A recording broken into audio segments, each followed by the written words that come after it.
And so, crying out, the entire crowd wept throughout that night.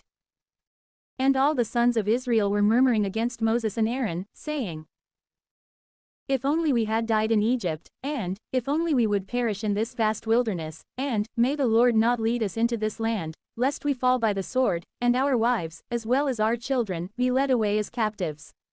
Is it not better to return to Egypt?" And they said to one another, "Let us appoint our leader, and so return to Egypt." And when Moses and Aaron heard this, they fell prone on the ground in the sight of the multitude of the sons of Israel. Yet truly, Joshua the son of Nun, and Caleb the son of Jephunneh, who themselves had also viewed the land, tore their garments. And they said to the entire multitude of the sons of Israel, "The land that we circled through is very good. If the Lord will be gracious to us, he will lead us into it, and he will give us the land flowing with milk and honey. Do not choose to be rebellious against the Lord. And do not fear the people of this land, for, like bread, so are we able to devour them. All protection has withdrawn from them. The Lord is with us. Do not be afraid." And when the entire multitude cried out, and they wanted to crush them with stones, the glory of the Lord appeared, over the roof of the covenant, to all the sons of Israel. And the Lord said to Moses, "How long will this people disparage me? How long will they refuse to believe me, despite all the signs that I have wrought before them? Therefore, I will strike them with a pestilence, and so I will consume them. But you I will make the ruler over a great nation, and one which is mightier than this one."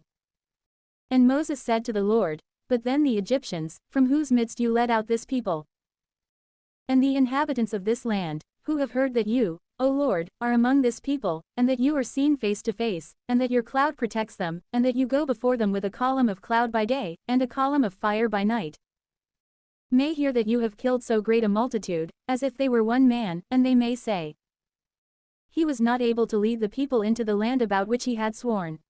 Therefore, he slew them in the wilderness.' Therefore, may the strength of the Lord be magnified, just as you swore, saying, 'The Lord is patient and full of mercy, taking away iniquity and wickedness, and forsaking no one who is harmless. He visits the sins of the fathers upon the sons, to the third and fourth generation. Forgive, I beg you, the sins of this people, according to the greatness of your mercy, just as you have been gracious to them in their journey from Egypt to this place.' And the Lord said, 'I have forgiven them according to your word. Also, as I live, the entire world shall be filled with the glory of the Lord.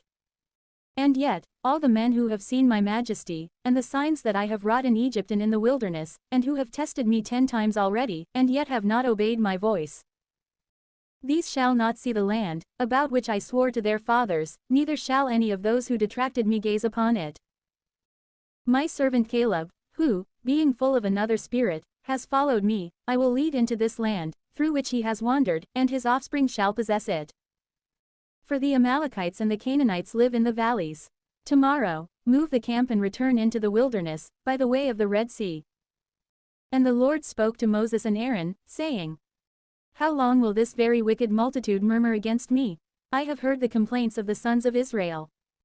Therefore, say to them, 'As I live, says the Lord, as you spoke in my hearing, so will I do to you. In the wilderness, here shall your carcasses lie, all you who were numbered from 20 years and above, and who have murmured against me.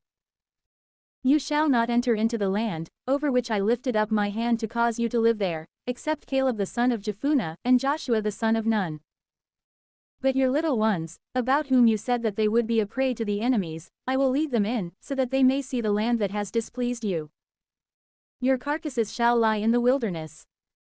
Your sons shall wander in the desert for 40 years, and they shall bear your fornication, until the carcasses of their fathers are consumed in the desert. According to the number of the 40 days, during which you examined the land, 1 year shall be charged for each day. And so, for 40 years you shall take back your iniquities, and you shall know my retribution. For just as I have spoken, so shall I do, to this entire most wicked multitude, which has risen up together against me. In the wilderness, here shall it fade away and die.' Therefore, all the men, whom Moses had sent to contemplate the land, and who, having returned, had caused the entire multitude to murmur against him, disparaging the land as if it were evil, suffered death and were struck down in the sight of the Lord. But only Joshua the son of Nun, and Caleb the son of Jephunneh remained alive, out of all those who had journeyed to examine the land. And Moses spoke all these words to all the sons of Israel, and the people mourned exceedingly. And behold, rising up at first light, they climbed to the top of the mountain, and they said, We are prepared to ascend to the place, about which the Lord has spoken, for we have sinned.